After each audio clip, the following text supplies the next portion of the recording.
God bless you. My name is David Ewan, and I head up the Bravehearted ministry at the Resurrection Center with Pastors Jose and Melly Martinez. And here at the Bravehearted Academy, we speak to the world. And I am going to talk to you about Israel and the relationship with the United States, and also the good things President Trump has been doing in the White House. Let's begin.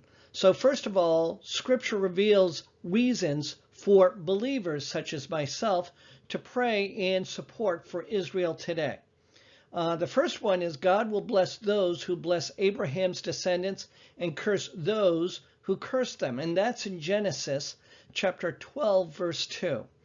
Number two, God instructs us to pray for the peace of Jerusalem, and that's in Psalms 122, 6.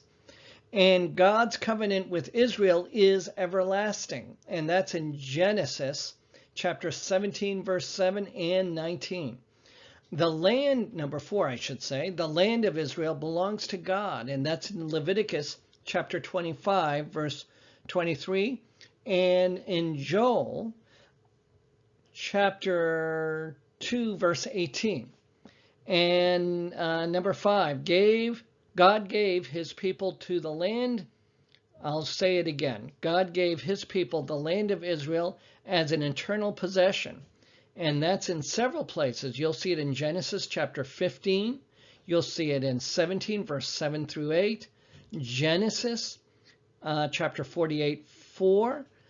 Psalms 105, verse 7 through 11. And number six, God's judgment on Israel at various times of her history do not void his covenant. And that's in Ezekiel chapter 37. Number seven, God has not rejected Israel. That's in Romans 9 through 11. Number eight, there is only one way for anyone, including Jewish people, to be reconciled to God. That's in John 14:6. And number nine, the gospel is for the Jewish people first, and that's Romans chapter 1, verse 16. In the coming weeks, we're going to provide greater detail as to how Scripture reveals the reasons for believers to pray for and support Israel today. I just gave a brief summary. Now, here are strategic reasons that I explain as Professor Ambassador to the nations for continuing U.S. support.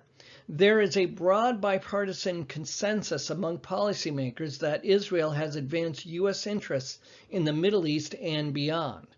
So first, Israel has successfully prevented victories by radical nationalist movements in Lebanon and Jordan, as well as Palestine. Israel has kept Syria for many years an ally of the Soviet Union in check. Israel's air force is predominant throughout the region. Israel's frequent wars have provided battlefield testing for American arms, often against Soviet weapons. And next, it has served as a conduit for U.S. arms to work with the movements that are too popular in the United States for openly granting direct military assistance, such as apartheid, South Africa, the Islamic Republic in Iran, the military junta in Guatemala, and Nicaraguan Contras. Israel's military advisors have assisted the Contras, the Salvadorian junta, and foreign occupation forces in Namibia and Western Sahara.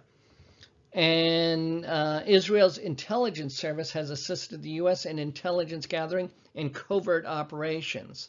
And number seven, Israel has missiles capable of reaching as far as the former Soviet Union.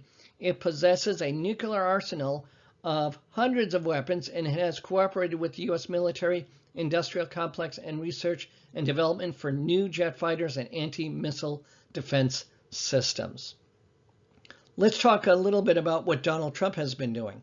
In his first year in office, President Trump has taken strong action to restore the foundational link between freedom and faith in the United States of America. He is quoted as saying, "Faith breathes life and hope into our world. We must diligently guard, preserve, and cherish this unalienable right." President Trump has issued new policies to ensure religious freedom is a priority throughout the federal government.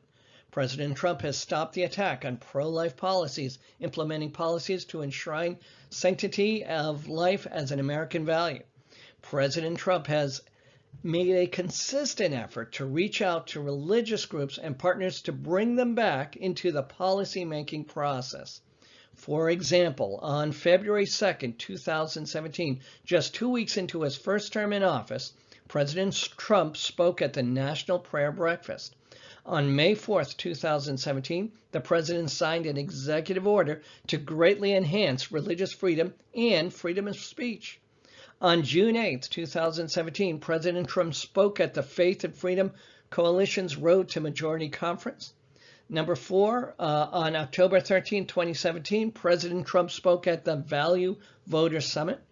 Number 5, on January 19, 2018, President Trump became the first president to address the March for Life rally live via satellite.